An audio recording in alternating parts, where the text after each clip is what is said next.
Graduation day. For years, I'd dreamed about it, walking across that stage, my name echoing through the auditorium, my parents clapping proudly from the stands.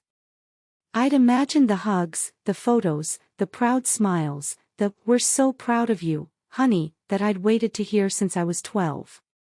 But when the moment finally came, the seats I'd reserved for them were empty. I kept glancing up from the stage, scanning the crowd again and again like maybe they were just running late, maybe they'd come rushing in at the last minute, breathless and smiling, holding a bouquet they grabbed from a gas station on the way. They didn't. Everyone else had someone. Moms crying behind phones, dads clapping, siblings waving handmade signs. The whole place smelled like flowers, cheap perfume, and pride. And in the middle of all that joy, I felt completely invisible. After the ceremony, while my classmates posed for pictures, I stood off to the side pretending to text someone. I typed and deleted the same message 3 times, "Where are you guys?" Then I stopped. Because I already knew the answer. It wasn't the first time they'd let me down, but this time felt final. Like something inside me quietly gave up. I took the bus home, still wearing my gown. The driver congratulated me, and I mumbled a thank you, gripping my diploma so tightly the edges bent. When I got to my apartment, the voicemail light on my phone was blinking. It wasn't them. It was my aunt. "Sweetheart, I just wanted to say congratulations. Your mom said she wasn't feeling well today, but I know she's proud." Proud. That word felt like a joke. That night, I didn't cry. I just sat on my couch in silence, eating cold pizza I'd bought the night before, scrolling through everyone's graduation posts online. Pictures of caps in the air, smiling families, long captions about how hard work pays off. Mine would have been different. Mine would have said, "Hard work pays off, but love shouldn't have to be earned." A week went by. Not a text. Not a call. Nothing. Then, out of nowhere, my phone buzzed. Mom. For a second, my chest lit up. I thought maybe she'd call to apologize, to explain, to say she'd seen my photo online and regretted missing it. I almost smiled.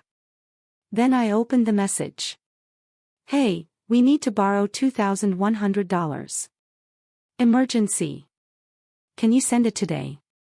That was it. No hello. No congratulations.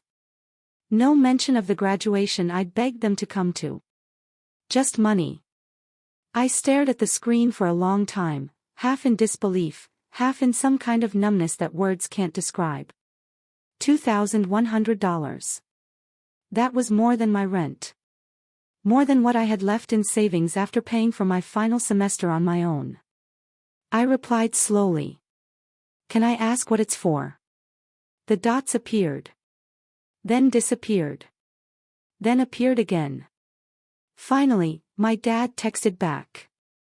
"It's personal. You've got a good job now. We'll pay you back." I sat there, the irony almost funny. They couldn't drive 20 minutes to see me graduate, but they could text me for money. I typed one word back. No. And for the first time in years, I didn't feel guilty about saying it. I turned my phone off and went to bed early that night, trying not to think about it anymore. But I should have known it wouldn't end there. Because 2 days later, someone was banging on my door. When I opened it, there were 2 police officers standing in the hallway. When the police knocked. At first, I honestly thought it was some kind of mistake. 2 cops at my door on a random Tuesday morning. My brain went blank. One of them was holding a clipboard, the other had that look, the one people wear when they already think you're guilty of something. "Are you, name?" the taller one asked. I nodded slowly. "Yeah, what's going on?" He exchanged a quick glance with his partner. "We received a report from your parents. They claim you took money that didn't belong to you, around $2,100. For a second, I couldn't even process the words. It felt like my chest caved in. I stammered, "Wait, what? No, that's not true. They asked me for money." I said no. The officer sighed like he'd heard every kind of family drama before breakfast. "Ma'am, we're not here to make judgments. We just need your side of the story." My voice cracked. "My side is that they didn't even show up to my graduation last week. And now they're accusing me of stealing." They took notes, asked a few more questions, and after a few minutes, one of them said quietly, "You're not under arrest. But you might want to call them and clear this up. Family stuff like this, it can get messy." Messy. That word didn't even begin to cover it. When they left, I sat on the floor of my tiny apartment, shaking so hard I could barely breathe. The fear wasn't about being in trouble, it was about realizing how far my parents were willing to go. I called my mom. No answer. Then my dad. Straight to voicemail. Finally, I texted. "Did you seriously call the police on me? What is wrong with you?" 10 minutes later, my mom replied. "We didn't call the police. Your father did. He said you owed us." Owed them? For what? My childhood. The roof over my head. The food I barely remember them buying when I was a kid. I didn't know whether to scream or laugh. Instead, I typed back, hands trembling. "I don't owe you anything."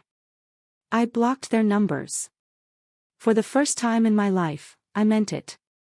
But as the hours passed, the adrenaline wore off and something else crept in, that quiet ache that comes when you realize the people who raised you stopped seeing you as family a long time ago.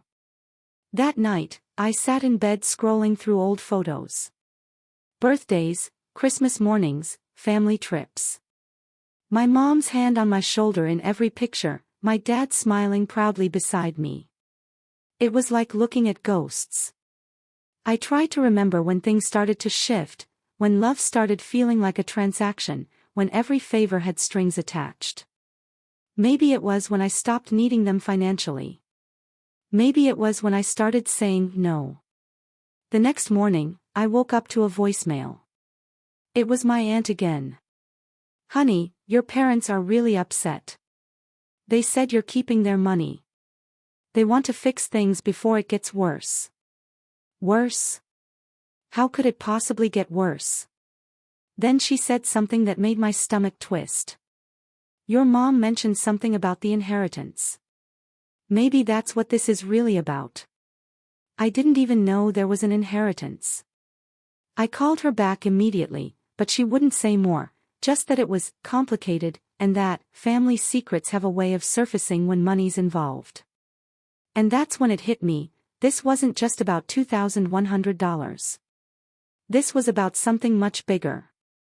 Something they'd been hiding. I didn't know it yet, but I was about to find out that the truth behind their call wasn't about money at all. It was about me. I didn't sleep that night.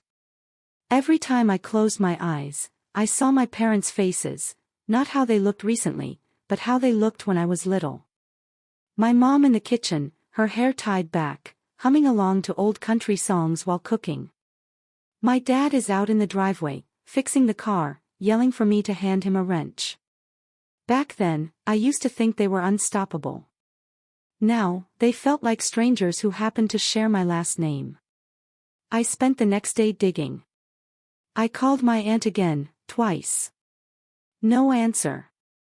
Then I messaged my cousin, who finally agreed to meet for coffee after work. She sounded nervous on the phone. "I don't want to get in the middle of anything," she said. "You already are," I told her quietly. We met at a small diner just outside of town. The kind of place where the lights hum softly and everything smells like coffee and fried eggs. She looked uncomfortable, kept stirring her drink without sipping it. "Okay," she said finally. "I shouldn't even be telling you this, but your grandma left money behind when she passed." I frowned. "Yeah, I knew that. But Mom said it was just for medical bills. She shook her head. No. There was more. A lot more. My stomach flipped. How much more? She leaned closer and whispered, enough to buy a house. Maybe two. For a moment, I couldn't even breathe. What are you talking about? Grandma didn't have that kind of money. She did, my cousin interrupted.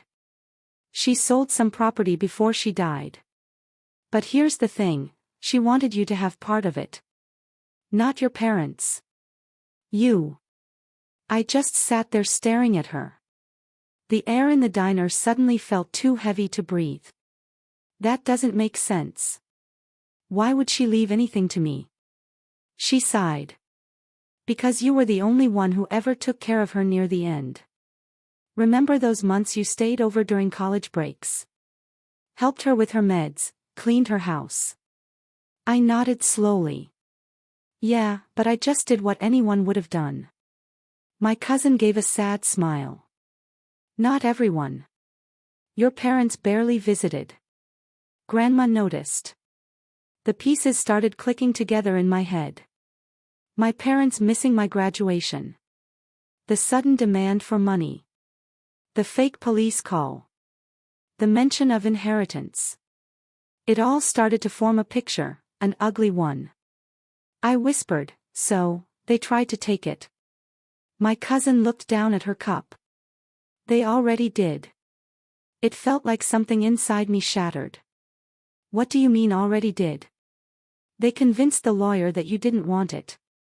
Said you were too young, irresponsible, that you told them to manage it for you. I felt the blood drain from my face. That's a lie. She nodded. I know. But it's been years now, and you never questioned it. Nobody did. Until now. I sat back, shaking. My throat tightened, but no tears came, just this deep, burning ache that words couldn't touch. All my life, I'd thought the worst thing my parents did was forget to show up. But now I realized, they hadn't forgotten. They'd chosen not to come. Because they couldn't look me in the eye anymore. The truth was, they didn't ghost my graduation because they were busy or ashamed.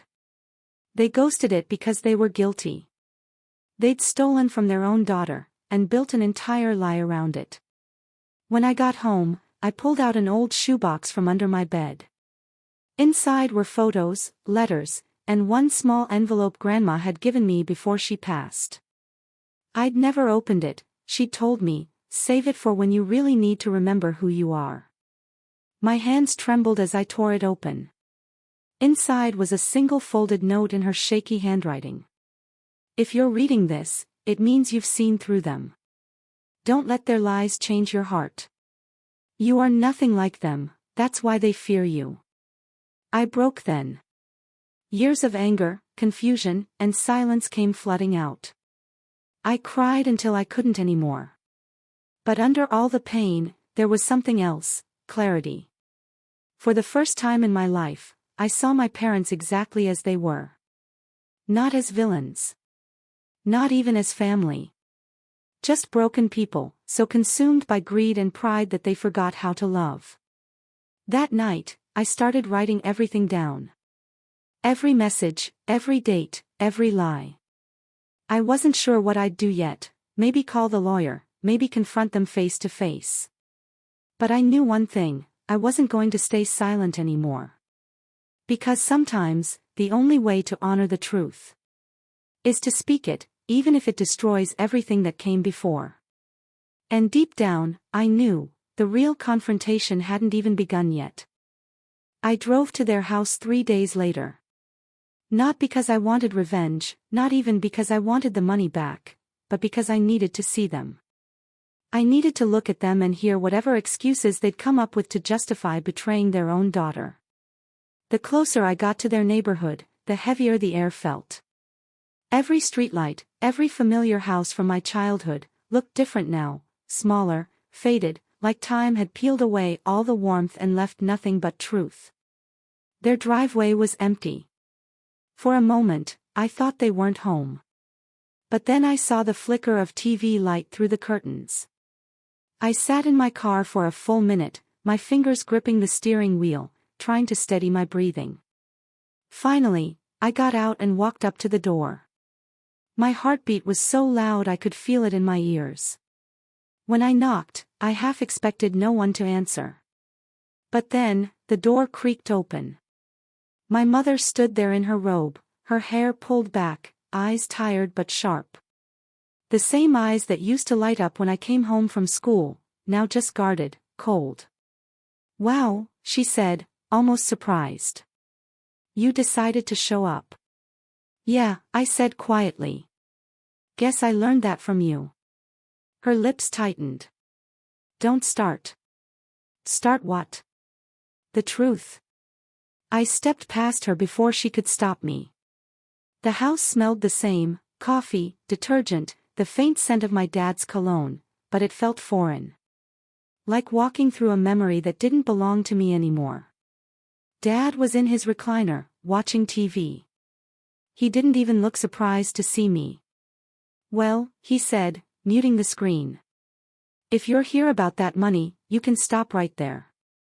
I laughed, not because it was funny, but because it was absurd. "You mean the money Grandma left me? The money you two lied about?" He stood up slowly. "Watch your tone." "No," I said, my voice shaking. "You watch yours. You called the police on me. You accused me of stealing when you're the ones who took everything." Mom crossed her arms. "We raised you. We paid for your school. Everything you have is because of us." "That's not true," I snapped. "I paid for my last 2 years myself. You know that. I begged you for help and you said you couldn't afford it, because you were too busy spending my inheritance." Her expression flickered. Just for a second, guilt passed through her eyes before she looked away. Dad slammed his hand on the table. "Enough. You don't understand what we went through. Your grandmother didn't know what she was doing. That money was supposed to stay in the family." "It was in the family," I said. "I'm your daughter. You just decided I wasn't part of it anymore." The silence that followed was suffocating. The TV light flickered across their faces, the same faces I used to love more than anything. Then my mom said quietly, "We did what we had to do." I took a deep breath. "No. You did what was easiest. There's a difference." For a moment, I thought she might cry. Instead, she turned away, busying herself with a dish towel that didn't need folding.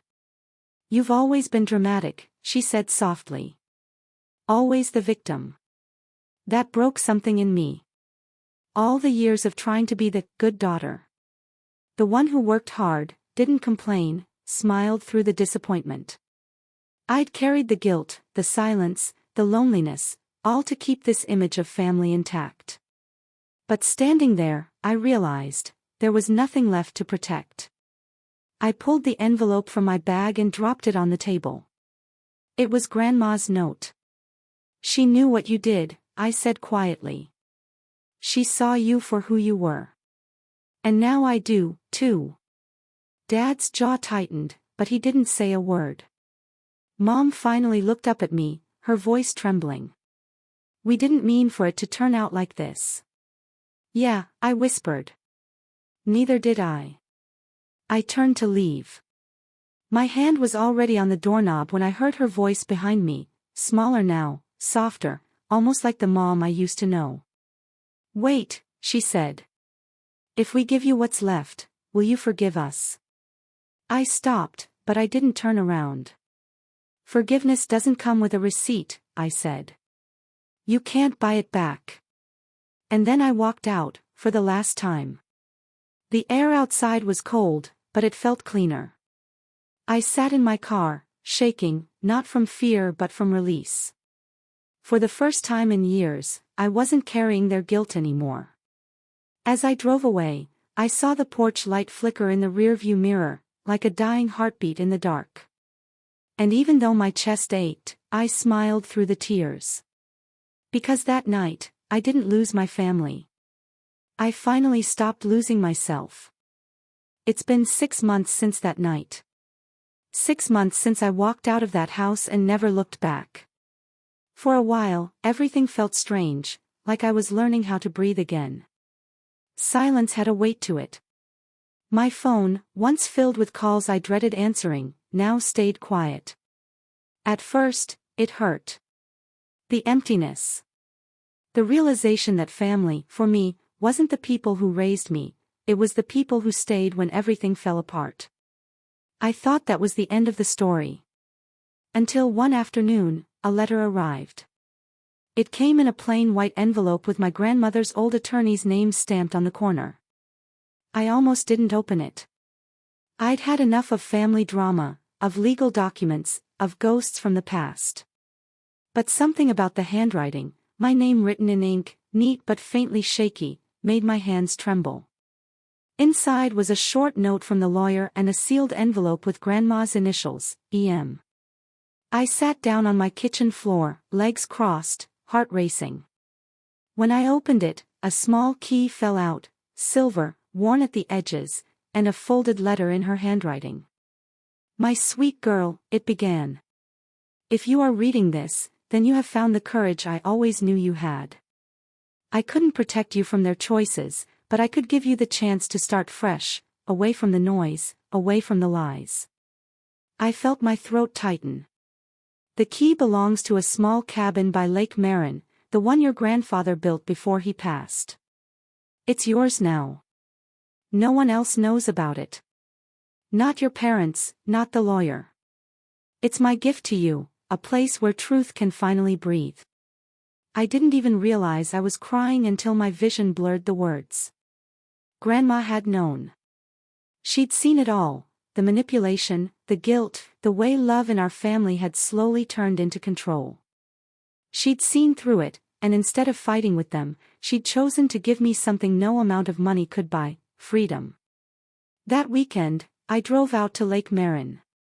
The road was long, surrounded by pine trees and sunlight filtering through like threads of gold. The cabin stood by the water, small but solid, just like I remembered from when I was a kid. When I unlocked the door, the air inside smelled of cedar and dust and memories. On the mantel, there was a framed picture, me as a child sitting on Grandma's lap, both of us laughing at something outside the frame. I don't even remember when it was taken. I sank into the old rocking chair by the window and let the quiet wrap around me. No yelling. No guilt. No pretending. Just the sound of wind brushing through trees and the lake rippling under the afternoon sun. For the first time in my life, I felt safe. Over the next few weeks, I started going through her things: old journals, photographs, recipes, even pressed flowers between pages. Each one was like a conversation she'd left for me to finish. One entry in her journal stopped me cold. It read, "Love your parents, but never let them convince you that love means surrender. You can forgive people and still walk away. You can understand their pain and still protect your peace." That line changed everything for me. Because forgiveness wasn't about calling them back or pretending nothing happened, it was about choosing not to carry their weight anymore. I realized I didn't need closure from them. I already had it from her. I still haven't seen my parents since that night. Sometimes, I catch myself wondering if they think about me. If they miss me. If they ever sit on that porch and regret what they did.